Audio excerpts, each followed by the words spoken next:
Well, what is going on, everybody? Welcome, everybody, into the Overreaction Buffalo postgame show on the Overreaction Sports Network, powered by Believe.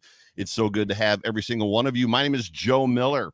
You can find me on Twitter at Joe Miller Wired, along with my co-host, Jerry Ostrowski. You can find him on Twitter at Ostrowski_Big O, and the inevitable John Fina. You can find him on Twitter at John Fina. Please do us a favor. Please please subscribe, whatever platform you are consuming this vidcast on. If it's live right now with us, YouTube, Twitter, Facebook, wherever you're at, please please subscribe. If you're consuming this in post as a podcast, also whatever platform you are consuming it on, please please subscribe. We are also Super Chat Live, so if you've got a question about the football game for John or Jerry or maybe even myself, absolutely throw a super chat in there. But happy Victory Monday to you, Bills Mafia. Happy Victory Tuesday, if it's Tuesday when you get this, or Wednesday, whatever it is. But as we like to say here, at least I like to say, to Jerry's grinning factor, whether this podcast finds you around a cup of coffee, at the gym with your AirPods in, on the drive to work, or watching us live right now, let us just say one more time, welcome. Well, the Buffalo Bills start the season 1-0, defeating the Arizona Cardinals 34-28 at home in Buffalo.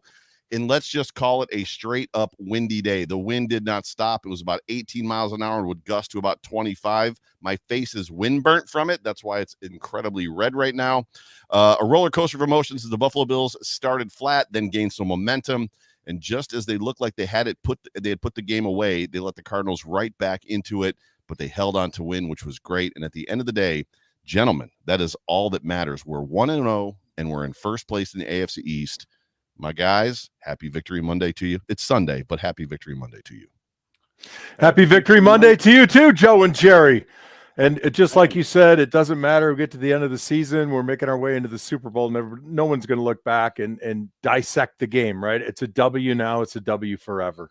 Yeah, for sure. No, I think it was the beginning of the game went a lot like I thought it was going to go. When you have a team that doesn't play any preseason snaps, so to speak. Yeah. I mean, to me, the first half was incredibly rusty. Lots of missed tackles. They had some issues with movement up front on the offensive line. I thought that the Cardinals did a really good job with slants and angles, gave people some fits, and especially Osiris Torrance. But they went into the locker room at halftime. They made adjustments. I thought Bobby Babbitt Jr. did a really good job. Good adjustments came out in the second half. They were able to handle some of the things that the Cardinals were doing in the first half, especially with those tight ends, adding extra gaps, adding surface to the defensive front. I thought we got outflanked too much in the first half. They fixed that going into the second half, and they looked more like our Buffalo Bills in that third and fourth quarter than they did in the first and second. Yeah, there was a measure for me of the second half starts, and I was like, is Bobby Babbitt still calling the plays? Because like the whole feel of the defense completely changed. Yeah. And obviously losing Taron Johnson early, a minute and 17 or a minute and 30 seconds into the game to an arm injury, not great. I think everybody is selling him way short. That's how NFL football is. I mean, especially the first game of the season, you're going to run into things you haven't seen, things you didn't think you would see or haven't prepared for. You go in at halftime, you make adjustments, and you come out in the second half and you fix them. Right. And that's what they did. I think Babbage did a hell of a job. Agreed. And the other thing he does better than anybody, because all we hear about, and I've heard about, and especially with some of you guys, Spence and Joe, you guys are really quick to get on McDermott. Here we go. It's the Eeyore factor. He's not down on everybody. There's no energy. I'm not down on McDermott at all. Here we go. Oh, McDermott's pulling the reins back. He's choking. He's playing conservative. I don't know what show you're watching. Now you got a guy that's a D coordinator that's confident in himself. By the way, props to the shades he was wearing in the press box. But he came out and did what he was supposed to do, and I think that's a big deal, and that's what it's all about in my estimation. Yeah. Well, I'll add to that. I mean, we tend to focus on our team, but let's have a look at what Kyler Murray means for Arizona now. He looked disciplined. He looked refined. They had a very good game plan with excellent balance. They got two premier running backs right now. Connor just looks terrific. And they held the ball 20 minutes of the first half. That first drive took up half of the first quarter. Yes, and it did. We added our own mistakes, but you can't discount the type of discipline and the type of game plan that the Cardinals put together. So Bobby Babich, I agree, did a hell of a job making the adjustments in the second half, which I'm happy to see. And, we prevail.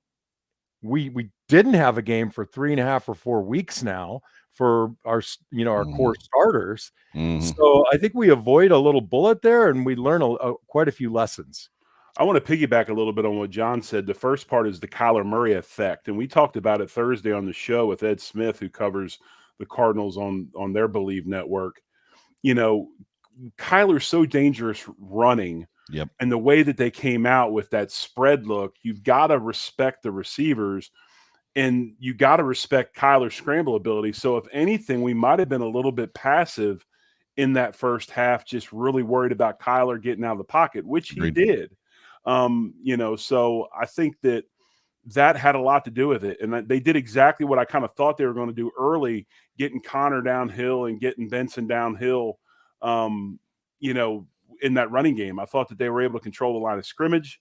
One thing we're not really good at, I don't think, defensively, is we are undersized. We're incredibly fast. Yeah. We're undersized, and we have sometimes a hard time really getting up and fitting that downhill run game if somebody gets it going. And then I thought they did a really good job with screens and misdirection, using our speed against us and getting us out of position. But that Kyler really did. Is real. They really did. It was a very smart game plan. They weren't going for the bomb, right? They just wanted a nickel dime, keep the drives going, make few mistakes. I think they had one penalty or two offensively in the first half, or no, not even any offensively. And when you do that, when you can get into third and medium, third and short, that just kills the defense, right? The whole playbook at 3rd and 4 is wide open. Early in the third quarter, they were 5 of 7 for third down conversions, and the other 2 were converted via penalty by the Buffalo Bills. They didn't punt until the second half. The Bills didn't punt either till the second half. Obviously, we had the one turnover.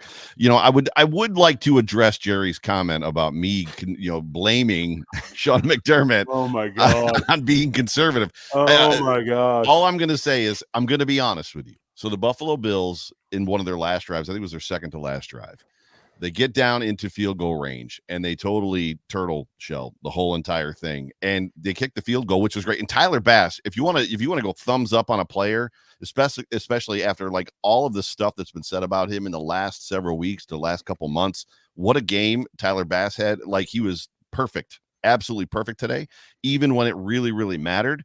But when they went up by 6, I sat there in my seat nauseous. I was like, am I literally going to hear the Hail Murray part 2 like over and over again for the next week until the Bills play their next football game? Thank God the defense stepped up. Thank God that Kyler Murray didn't see Marvin Harrison Jr. running all by himself, like down the side of the sideline. But it was that game was up and down, and then a nail biter at the end. It was an exciting football game, and I echo everything you guys both said. The game plan for Kyler was great. I thought the game plan for the Cardinals was great. I felt like Bobby Babich did a great job. The adjustments were fantastic. You knew you had it when they had that first really big stop with the sack in the third quarter. You knew that the Bills at that point in time, they had just made some changes, and they made the right changes, which is great. James Cook was running all over the field. The whole game, it was a great football game. It's going to be a great rewatch. I would like to rebuttal Joe's rebuttal about my comment about him being negative. No, not really, but I do. I'm sure I'll do it off air. No, I think the other thing that was really, really vital in this game, if you noticed, and nobody talked about it, the Cardinals were pass pro-ing great for a quarter and a half. The right tackle gets hurt, and they got to put in I think it was Beecham is his name, the old vet who played a lot of good football, but he came in at right tackle, and the minute he came in, they started having issues. That's where most of those pressures and sacks came from, was over that right tackle side. Yeah, for sure. John, anything on that on the offensive line play real quick before tomorrow when the Off Tackle with John Fina show returns?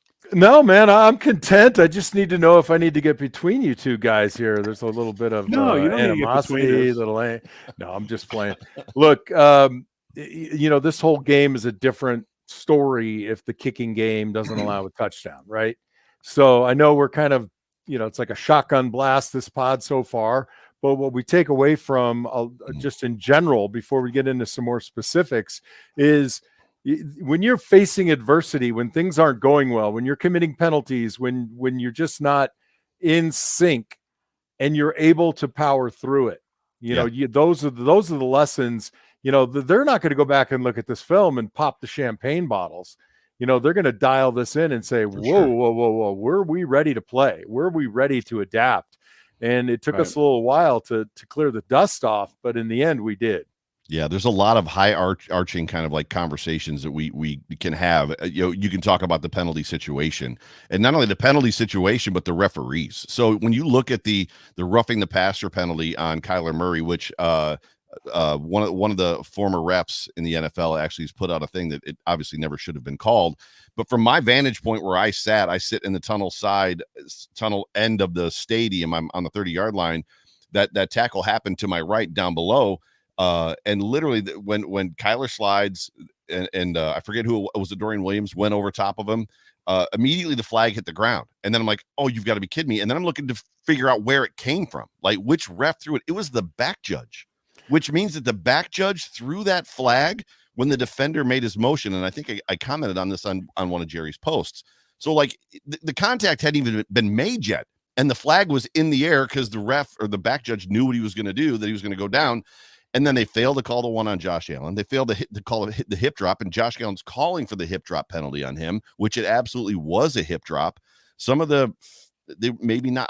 I was in the stadium. I didn't see the Deion Dawkins. I didn't see much of a twitch from him. Then they called it on Spencer Brown on the false starts. It just I'm sure you heard the crowd on TV. The crowd screaming, "Ref, you suck!" Yeah. It was the most unanimous echoed chant from the Bills crowd I think I've heard in decades. The "Ref, you suck" chants. It was incredible. But it wasn't just the Bills. I mean, the roughing the passer call on Zaven Collins on the play he made on Josh Allen was a trash call. Well, he didn't grab his face mask. It wasn't a vicious club to the neck. It was trash. Yeah. Also, and that was equally as bad. Also, vantage point for me, I had the same vantage point as the head referee. It looked like from where I sat, which I was looking in the same direction. It looked like he grabbed his helmet. He was like 15 yards away, and you were 1,000. Right, but it was the motion of the miss, and then Josh's head going. No, you watch it on TV. They did in slow mo, real time. He never grabs a face mask. He never grabs a helmet. It was a trash call. But this comes back to what you said, that they need to be able to replay these videos. They need to be able to replay these penalties. Right. You're absolutely right. But going back to the one on Kyler Murray, I thought that it is the referee's job to take care of the health of the quarterback, not the official's job, right? So there's only one referee. The white hat is the referee. He protects the quarterback. Presumably, from his angle on the field, he should have seen that there was zero contact with a high intent to pull off. And you have a back judge throwing that. I think it's silly if the referee is responsible for the health of the quarterback, because it's his call to make. The Zaven Collins ones is a head scratcher. You can look and maybe say, well, it's a payback call.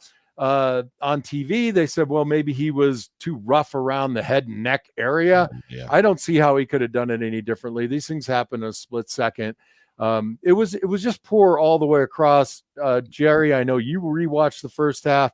With respect to Dawkins and Spencer, both of their movement penalties, it was literally a sudden twitch for a millisecond where they moved like a millimeter, right? And what irks me about that is the type of things we see, and I don't want to bag on the Chiefs, but that tackle for the Chiefs is constantly resetting his foot during the cadence, and that's causing him to move. And I'm thinking to myself, well, how in the hell is that any different? Yeah. But also know this, they're calling improper alignment as false starts as well, too, I believe. And so, as opposed to, sometimes they say illegal formation, sometimes they say false start. Right. But obviously, John and I will tell you, every year the refs come through training camp to all teams, and they play this, nice, highly produced video of all the rules. And obviously the tackles lining up too deep in the backfield was a point of emphasis this year. And you're going to see it for the first 2 to 3 games, and then it'll go away until they make one random call when you really don't need it to be called. And Right. everybody will go nuts. And Deion Dawkins is so close to the ball. I swear his head is in front of. Did you see McGovern. Deion? Did you see Deion doing the receiver deal? He was checking. Yes, he was checking. His helmet is in front of Edwards now because he's so worried about getting that call. I like Petty Deion. Like, that was great. It's funny because I have the luxury of being able to ask two former NFL offensive linemen, and they do this. It seems like increasingly more than they used to, which is my understanding of how the offensive line works is you guys have to be set for a second. That's what the rule is, which means, in my opinion, if one of you twitches or moves or whatever, and the defensive line doesn't make a motion, Josh just has to wait a second, but it seems like they call it immediately. Go ahead. No, I'm sorry. I'm sorry. Go ahead. No, you're fine. It seems like as soon as somebody twitches or whatever, they just blow the whistle, even though nobody on the defense reacted to it. The ball wasn't snapped. Meanwhile, if you twitch and then you wait a second, then snap the ball, that should be legal. Well, then how come? And this is why I say, and John will tell you this. It's the twitch stuff that's supposed to be called, not the refinement of a stance or movement. You know, when you're playing on the road and it's loud, how many times do you see an offensive guard with his hand on the ground? He turns like this and he's looking, and then he comes back. If you're going to call this, he's got both feet and his hand on the ground. That should be motion as well, but it's not because people with sense understand what is motion and what is not motion. Right. But now evidently that rule's been added, and we can't differentiate the difference between being a football player and a legal procedure. And I feel bad. I don't feel bad for the refs because they get paid a lot of money, but I will say this. A lot of their mistakes is because the league is paralyzing them with more and more and more interpretation. And if you're going to continue to do that, they've got to come up with a different system of what referee calls what penalties and so forth, because it's just too much for the human mind to process in a couple of seconds. Yeah, for sure. It just seems wildly interesting to me, to your point as well. Like I've never heard it from that vantage point, so that actually helps me as a fan. Like, because what started bothering you, played center in this league. I don't remember, Jerry. It was 20 years ago, right? I don't remember if you would like flip your head to the side or do the up and down with your head. Like, there's a lot of that weird, crazy center action that calls the snap like is about to happen that to me shouldn't be allowed, but it is allowed. But if it's a flinch situation that is like the illegal procedure, if you will, that they're calling for false starts, then that makes sense. And then to back that up, what you said, somebody should be able to determine that's a football move. The other one is a flinch, and a flinch is bad, right? Well, it's a pendulum situation, fellas. They're going after tackles now, so everything is going to get ugly. Right. They're moving beyond the intent of the focus on lining up in the backfield to everything. Now it's all the minutia. And I think, like Jerry said, give it a few weeks, it'll calm down a little bit. It's just kind of aggravating when it's happening to your guys and a millimeter of movement, while it was sudden and you can see it on the replay, just seemed a little excessive to be throwing the flag that quickly. Yeah, they definitely didn't have a great day as far as the referees. But again, it's all within. But again, when you haven't played football for 3.5 weeks, for sure, this comes with that, right? For sure. There's a little rust, there's a little dust. You keep saying 3.5 weeks. In the Bills' sense, a lot of them didn't play since last January. You can say what you want about practice. Yeah, they didn't play games since last January. So no, I don't disagree with that, Jerry. I'm just trying to reference, and I didn't look at the calendar the last time any of our offensive starters were in the preseason game. Well, let's jump into the stats from this football game real quick, just because we've got some other stuff to kind of plow through. But from a team stat standpoint, the Cardinals, and again, gentlemen, stop me at any time if you want to talk about any of this. The team stats offensively flipped tremendously from second half from the first half to the second half. I mean, I think Josh Allen was 2 for 2 at the end of the second half, which is an incredible stat for him. But the Cardinals with 270 total yards, the Buffalo Bills with 352 passing yards. Kyler Murray had 146. The Bills had 222 rushing yards, 124. And I thought this was way more unbalanced towards the Cardinals. As much as the Bills bottled them up in the second half, but the rushing yards for the Cardinals were 124. The Bills had 130. And that's Kyler had a 40-yard run in there, 40-something yard run for that first down. Yards per play, 4.5. The Bills were 6.1 yards per play in this football game, which to me is incredible. First downs, 18. Incredibly high or low? high. Like 6.1 seems high, like crazy high. First downs for the Cardinals, 18, Buffalo 23. Obviously, the majority of those again in the second half. Third down efficiency, 7-13. After the Cardinals were pretty much, they didn't punt in the first half, 3 for 9 for the Bills. Fourth down efficiency, the Bills were 2 for 2. Cardinals 0 for 1, and then total plays 60-58, and then 2 sacks to 4 sacks. Did the Cardinals have 4 sacks in this game? It says they did. I don't remember 4. Do you guys remember 4 sacks? I remember 2 very specifically. Me too. Did Josh run out of bounds behind the line? You have true sacks, and you have Josh scrambling and getting tackled at a foot behind the line and things like that. Right. You run out of bounds behind the line, that's a sack. Yeah. Penalties, 5 of 31, 9 for 65 for the Bills, which is always something they've got to clean up early in the season. And then time of possession was almost half and half. Anything there that stands out to you, fellas? Anything you want to talk about? No, go ahead, John. Go ahead.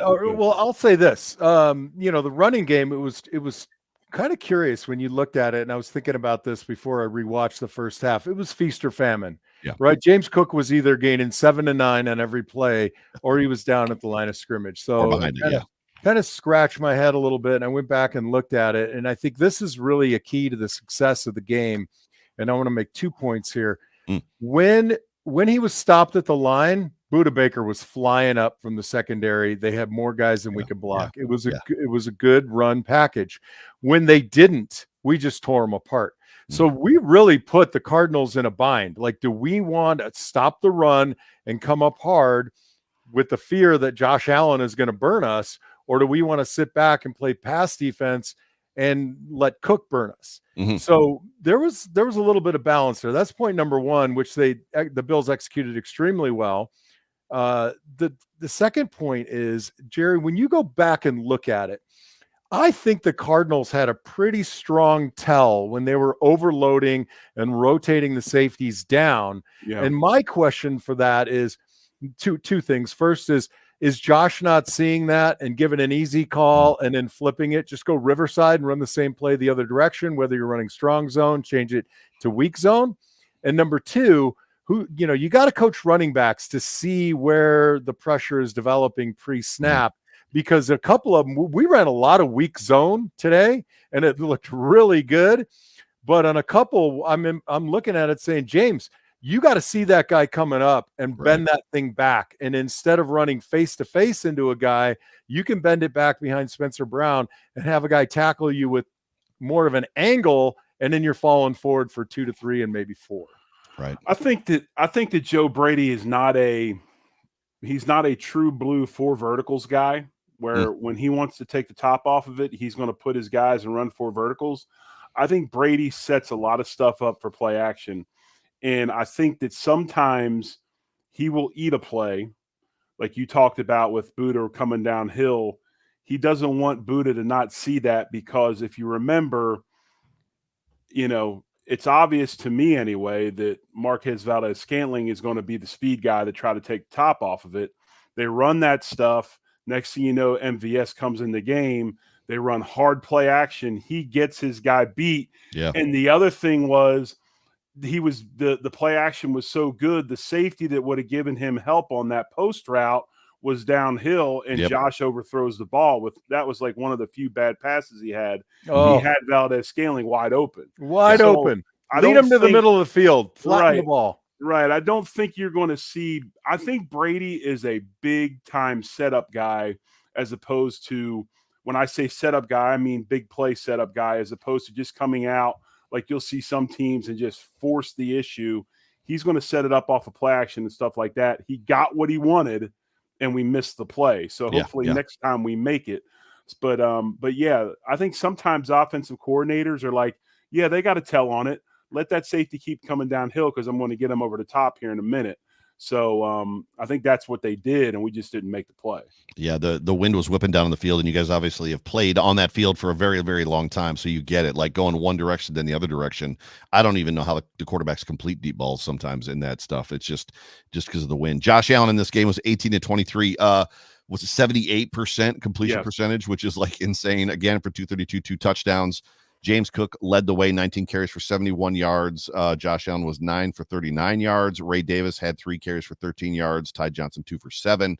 Keon Coleman led the day, receptions-wise, 4 for 51. Khalil Shakir, who was electric and slippery, and just that the dude, there was Dog that came out in Khalil that we saw in that Pittsburgh game last year, and he wanted this game. Three receptions for 42 yards, Cook 3 for 32. I'm not going to read all these. Josh Allen hit like 9 receivers in this game. So the everybody eats mantra. Yeah, you can. We saw it. Everybody eats because everybody ate in this one. Josh always finds a lot of receivers, but 9 and 4 with the most with 4. Yeah, go ahead, Jared. 2 things. One, if you're a young receiver and you want to get stronger and quicker, you might want to go down and train with E-Molds, because Shakir looks completely different than he did last year. Body-wise, speed, he's always been fast, but his quickness and his strength to finish runs.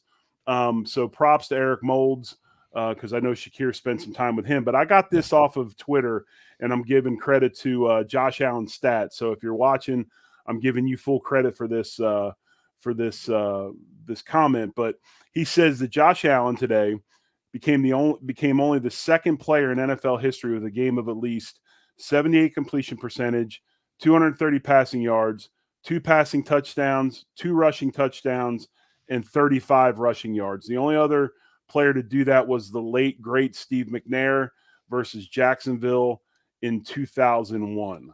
So I thought you were going to go Len Dawson or something, like put me in the Wayback Machine. So if you want to really kind of try to break down just what he did today in this game, as far as willing this team to win, that's a big deal.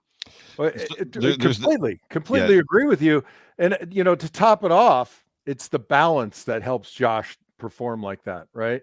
I mean, the balance, the way Cook ran the ball today was just terrific. We might never see, when the Josh Allen offense, a running back just run naturally for 110 or 115 yards. Right. But that's not what we need. We need that burst. We need a guy that's going to get 6 to 9 yards and put us in that second down position where the defense is like, oh crap. I mean, it's Josh Allen and the whole damn playbook. And with respect to what you were saying, Joe, the receiver by committee, everybody eats concept. I mean, it proved out today. It really proved out today. And if we can continue to just build that confidence in the run game, the reliability of it, and have a variety of people who can catch the ball, and we can stay in third and medium and third and short, right?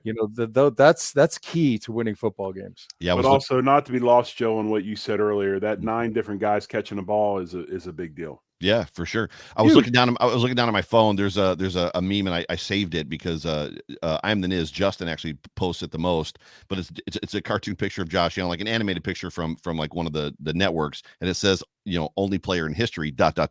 And the amount of times that has been posted on Twitter for Josh Allen, like the only player in history to do this, the only player in history to do that, the only player in history to do this, like the amount of those that he has is absolutely incredible. I might have to load it up in here so as these things happen, I can like click it and bring it up on the screen. And by the way, I will trade 2 rushing touchdowns and 2 passing touchdowns for 1 fumble lost any game. So just let's keep doing that. Yeah, it was a great football game. Dan Fates from Buffalo Plus, who's a guest on the beat all the time, he put out a tweet today that said that the Bills trailed by 14 points, committed 9 penalties, allowed 5 yards of rush, shot themselves in the foot multiple times, and they still found a way to win. And that's all that matters. And that is absolutely all that matters. It was a great football game. Let's jump over to just a segment that we got a super chat real quick, Joe. If you want I didn't even see it. So I apologize. Throw it up there. Do you want to throw it up there? Yeah, sure, man. I want you to read it though. Okay. You want so first of all, it's great to see you, Pull Out King. It's been a minute. You haven't been. This is your first, I think, appearance on the Overreaction Sports Network, but longtime commenter and super chatter on both Rumblings and Fanatics going back in the day. But this comes from the Pull Out King, which is probably why you're laughing. But who I've met Pull Out King. Where were we? I'm 12, by the way. I met him in Tampa, I think. I think is where we met, but let's go. Got some stuff to clean up, but happy overall is what Pull Out King says. But yeah, he's absolutely right. I mean, it's when you're talking about football games and winning and stuff like that, this is exactly where you want to be. But new segment for us, being that it's now the 3 of us on the post game show, which is awesome. Personal MVP. So let's go around the horn and just kind of throw out there who is your personal MVP for this game, and then we'll kind of comment on everybody's selection. Jerry, you can go first. My personal MVP was a guy that the Bills made it an emphasis to re-sign him before the end of last season. And it was obvious today why they did it, and that became Lewis. Cam Lewis filled in for, filled in at that nickel spot when Taron Johnson. When Taron Johnson went out with which I would have to think is a pretty significant forearm injury. Second on the team in tackles, only one behind Terrell Bernard, 10 of them, 7 solo. Huge game by him. It allowed the Bills to stay in the defense that they want to always be in, which is that nickel look. Yeah. So props to Cam Lewis, another UB product. That's right. Yeah, Cam Lewis had a heck of a day. He was all over the football field. I'm going to steal this phrase, even though I'm not completely sure I know it, but it felt like he read his keys, right, and allowed his keys to lead him to the play. He was in on the action everywhere, which is, if you're playing that position, that's what you want to be doing. So, yeah. I love that. I love that. Hey, my player of the game, my personal MVP is Keon Coleman. And I'll tell you why, okay? The guy comes in, house of fire, super impressive in training camp. And my concern and what I've fought and battled for with mostly myself this whole time is get these young rookies that have quality reps in the preseason into the game. Give them some responsibility. So 4 catches, 51 yards, 22 pass routes run. But here's the number that is super important for me. 72% of the snaps, right? They put him in positions where he had to block, where he had to test himself physically, get into game shape. They put a ton of film on him. He's going to be able to review quite a bit for himself. But what they said is they transferred a trust and a belief into him, instilling in him the opportunity to just take a position, run with it. They haven't done it in the past. They didn't do it with Shakir. They didn't do it with Cook, even though I'm clamoring for it, to myself mostly. And they did it with Keon, and I think it'll help pay off dividends, down the road through the season, as long as it gets to be a film junkie. And if he is, it'll really work for him. And if Josh makes a better back shoulder throw down at the tunnel end, he's 5 for 5. Oh, okay. And by the way, on the penalty, the holding penalty on Keon, Josh is scrambling to the sideline on his right, and they called holding. That holding was on Keon, and the reason that he held was because Keon was going to get free. So that was going to be his 5th catch, and that was going to be about an 18-yarder right on the sideline, reminiscent of a guy who we used to have reading Josh's move and making himself open on a scramble. Yeah, Keon Coleman basically he did exactly what the Bills drafted him for on that one big catch down the sideline. He bodied a guy up and used his bigger body to kind of get around and take the football. But he didn't seem to have much trouble getting separation, which was the big concern as far as him coming in when the Bills drafted him. But I thought he had a great football game. It was fun to see him on the football field and not have the game be too big for him, right? Especially when the guy on the other side of the field, Marvin Harrison Jr., is heralded as being the best wide receiver prospect that's come out of college in a very, very long time.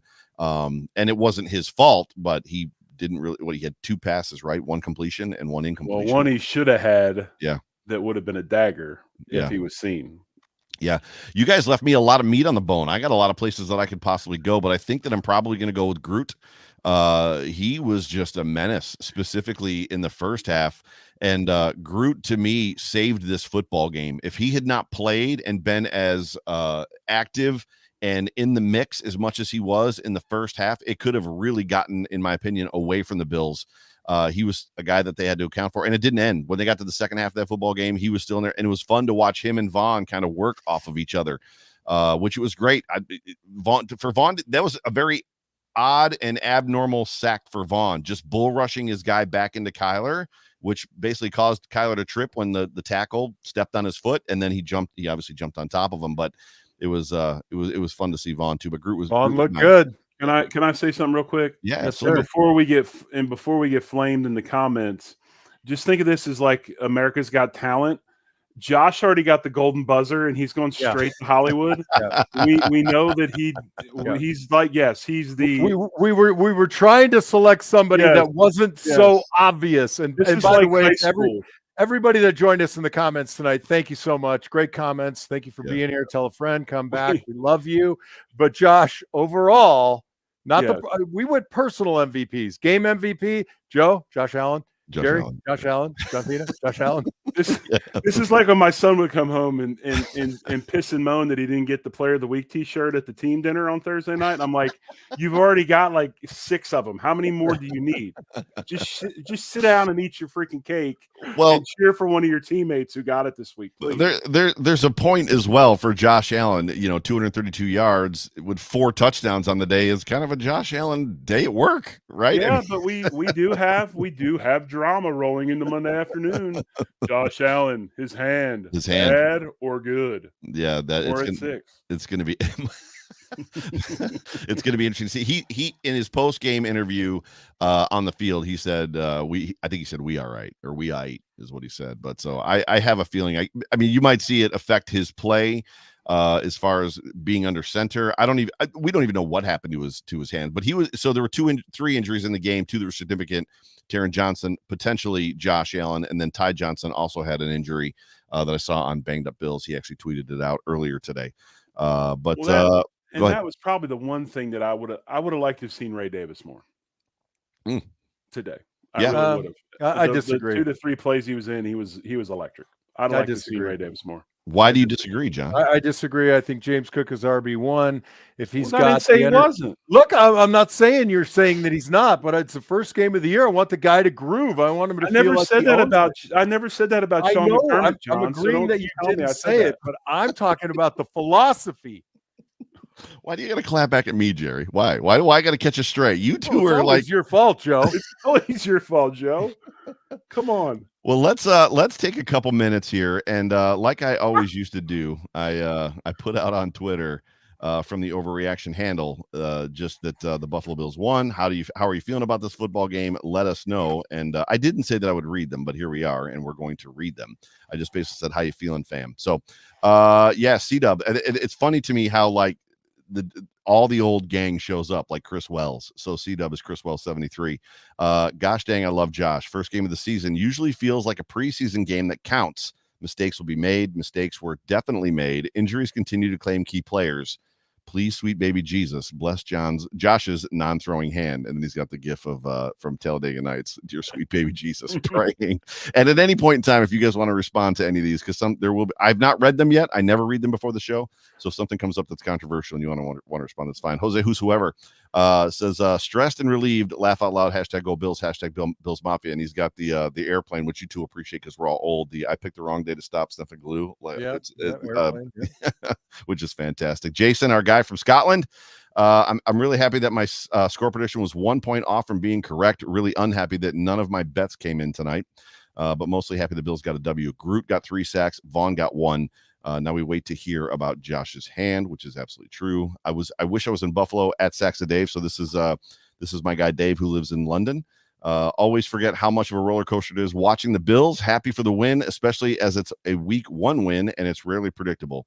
Plenty to improve on, which isn't a bad thing for week 1. Praying the injuries are minor. These are all pretty good so far. Like normally I have some. I mean, I've got a couple left. I don't have. Well, there were plenty of salty tweets out there today. Oh I mean, a couple people. I was like, "Wow!" People complain about Trump and Elon Musk, but whoa, maybe you should put the beer down and the phone. Yeah, couple more. Bills Media 716 worked through some things, came out a little bit slow. I really like the new look offense. Defense will figure things out. They always do. Go Bills. So, and then he says, P.S. that Josh Allen guy is definitely overrated. Talk about the new look offense a little bit. There was a lot of 2 tight end sets. There was some clear confusion when Alec Anderson didn't know what he was supposed to be doing, and you saw Josh Allen call the timeout in a little bit of disgust, like, "Come on, dude, we should have this." And then the Bills forced the play and ran. They were determined they were going to run that play with Alec Anderson running around in motion. But new look wise, what did you get? What stuck out to you just kind of briefly? I think the biggest thing for me was just how much that Brady wants to predicate everything off of play action. I think he really wants to force the run. And I think, John and I have preached forever, even though sometimes people clamor that you only get 2 yards or 3 yards on a rushing attempt, a lot of times that's for a reason, and it's a good thing. Right. And I think that Brady really, really tries to set stuff off that run. I don't think you're going to see him, force the downfield stuff. It's going to be there because somebody bit on the run play action, Right. and the safety's coming downhill or whatever. So I was encouraged because everything was very well put together. Everything had a purpose. It was piecemealed. I still didn't think their running game was real complex. A lot of the stuff that James Cook was gashing for 8-9 yards was your basic inside zone stuff. They stopped it with extra guys coming downhill, but then after they started doing that, you had stuff open up. So I think the Bills are going to try to live at 3rd and 6 or less, and try to make some plays that way. And then if you need a big play, you got the guy with the S on his chest taking snaps. So I just really like the way that it seemed like last year when Dorsey was calling plays, he was trying to call a play. That play he called to try to get open or to make the play, as opposed to, did that play, is there a reason why you're running it now? Does it make sense? Right. It wasn't just like, I drew this one up this weekend, I like the way it looks. It all pieces together and has reason. Obviously they're trying to put it. They were trying to put it on film, right? Is what you're trying to say. So, Joe, I think you hit the nail on the head. Personnel groupings were really good, right? Alec Anderson, aside from what you mentioned, actually had some pretty decent play at the tight end position. Reggie Gilliam made it into the game, right? So I think as long as you keep varying those groupings and you're successful out of it, that's the key, right? If you can do it and have success, then as a defensive coordinator, every week, okay, now we're going to face the Bills. What do they do? Well, they do a lot. They do this really good. And then wait a minute, now that circle starts getting bigger where they do a lot of things really good out of multiple personnel groupings and formations. Right. That to me is that's the maturity. And that's what we talked about. If you're going to do everybody eats type of wide receiver core, then you have got to be able to show a variety of looks and be successful at them. Super good. Yeah, there was one when he was running around confused, Alec Anderson. I was literally like, what the heck is John Fina doing down there? Anyway. Well, it's obvious that Alec Anderson's taking the role of David Edwards now that Edwards is starting, because that was always what Edwards was doing. Yeah, and he looked pretty good. He looked pretty good. Yeah. Jerry, just diving into offensive line play for a second, what I want to see a little bit better, and I think it's part of the rust and the speed of the game missed out in the preseason, is climbing to the second level, shoulders square, maintaining those blocks. That to me was a little bit of a area of improvement that we need to see. And I want to kind of piggyback on that, John. I think some of it was, and you'll know this, when you fit a down lineman, all of a sudden you have a certain amount of timing to kind of get you to that second level. The way that the Cardinals were playing with the slants and the angles, we were missing those. I think we were missing the initial double team fit, and guys were getting up to that second level almost too quickly. Yep. And they all of a sudden now you were out of mesh, so to speak. So I think that as the Bills get used to, fitting those double teams, fitting with movement, because they're going to have to play it the next couple of weeks because teams are going to see what the Cardinals did, and they did have success. Torrance had a really tough day, especially with he seems to have a tough day when guys are real, not necessarily the big dudes, but the smaller, faster guys. Yeah. So teams are going to see that. So they're going to have to clean it up because they're going to get it the next couple weeks. Yeah, the Ed Oliver types. Let me read a couple more of these, and then I'll get us out of here. Philip D. Piazza says, feels like the refs and Bass nearly cost us the Bills game, or nearly cost the Bills this game, to which we haven't talked about the kickoff. From where I sat, again, vantage point, he came from the far side of my right side, that corner end zone, so I saw the hole. As soon as he got through the hole, I was like, he's gone. Like, I knew it immediately back at whatever it was, about the 25, 35-yard line. Your guys' first, just kind of quick initial thoughts on just the new kickoff, because it was meh, I thought.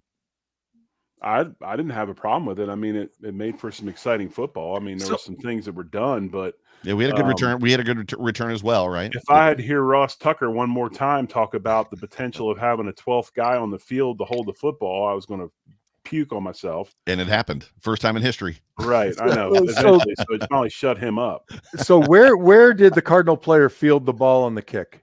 I believe it was inside the 5 or inside the 10. So how's that Bass's fault? He drove the ball to the right corner, I think there was 5-yard line. I think there was an expectation to just kick it out of bounds. Oh, Or not kick it out of bounds, sorry. But To you kick just it out of the end told zone. us. Just kick it out of the end zone, But sorry. you just told us for the last 45 minutes the wind was absolutely crazy. And if you Oh, it watch was. the game, That's what I'm saying. nobody kicked that way well. Nobody Nope. threw that way well. They did not. Right. And then So come on now. The ball was kicked down to the -5. You got to cover it. That is not on Bass. And whatever they have to do to cover 100%. the damn there kick, there was also the last kickoff as well for the inside of 2 minutes where he kicked it out of bounds, which gave the Cardinals the ball at the 40. No. So There's only one group of guys that knows whether a kicker was at fault during a kickoff or not. And that's the guys that are on kickoff team, because if the special teams coach gave a direction to kick the ball and he kicks it the other direction or to the guy in the return or whatever, that's not set up correctly. Yeah. That's then on the kicker. You Yeah. can't put that on the kick. You can't put that on Bass. God, I just wish we'd get off his ass. I mean, the guy made every kick today in a terrible wind. Just get off his ass and let him kick. Jerry, That's get off ridiculous. his ass. This is a family-friendly show. Please. Gosh, damn. Get off his ass. Last one I got for you from Adam Run Strong. Emotionally exhausted. Thanks, special teams. Field goal and extra points were good. Defense figured it out in the second half. Josh looked great throwing the ball. I don't remember a single questionable throw by Josh, and I think that's absolutely accurate. No questionable throws. There's a couple he could have thrown better, but the one in the end zone to Keon. Keon was driving his defender like to the ball because he was trying to get to the football. Yeah, for sure. Yeah. Awesome. Good stuff, Jerry and Joe. Happy to be here with you guys. I just wish Bass would have kicked off better. I really Facetious Jerry. Facetious Jerry has entered it's the chat. McDermott's fault. McDermott's fault why Bass didn't kick it right. McDermott had Bass all, feeling melancholy today. He had them all down. That's hysterical. That's my crossword word for the day, John. How was that one? Melancholy. That's a long crossword. I just said facetious. So coming up this week for all of our listeners is I'm going to get us out of here. Tomorrow, Monday, the Off Tackle with John Fina show finally makes its 2024, well, not 24 debut, the 2024 season debut. We had some shows at the beginning of this year in January. Tuesday, On the Beat with Chris Trapasso from CBS Sports. Wednesday, the Hump Day Hotline. Thursday, Jerry, real quick, just because your show, the Big O Show, has finally kind of got its legs and it's now in motion for the format that it's supposed to have. Real quick, talk about what people can expect on Thursdays. So Thursday, we're actually going to go ahead and we're gonna tape it so we can get it played right before kickoff. So you'll be able to check the show before kickoff, Big O Show. We're going to do an in-depth look at Miami. We're going to talk about Miami. We're going to bring on Dr. Brad Bowen from Driven Physical Therapy and Performance. He'll come on. We'll talk about the injury report. Hopefully we're not talking about Josh. And hopefully we'll get a guy on from the Believe Network with the Dolphins if they agree to come on. Dolphins guys don't like to come on with us. I don't understand why, but hopefully we get somebody on to talk about Dolphins. If not, we'll go a little bit further. And then now that we got all 22 this week, we'll get a little bit deeper into the analysis and those types of things. So we'll get that for you right before kickoff, so you'll be able to get well prepared for the Bills Dolphins in Miami on Thursday night. There will actually be two overreaction shows on Thursday. The Big O Show before the game, so you get an actual pregame show, and then the overreaction post-game show. But from a format standpoint, that's what you'll expect from Jerry's show, the Big O Show, every Thursday. So you're going to want to make sure you're tuning in to get kind of like all the the dirty details of what's going to happen in the next game. But ladies and gentlemen, thank you guys so much for joining us for the Overreaction post-game show, Buffalo post-game show on the Overreaction Sports Network, powered by Believe. For me, for John, for Jerry, for all of us here at Overreaction, go Bills. 1-0, go Bills. Much love. Go Bills. Happy Victory Monday. Go Bills.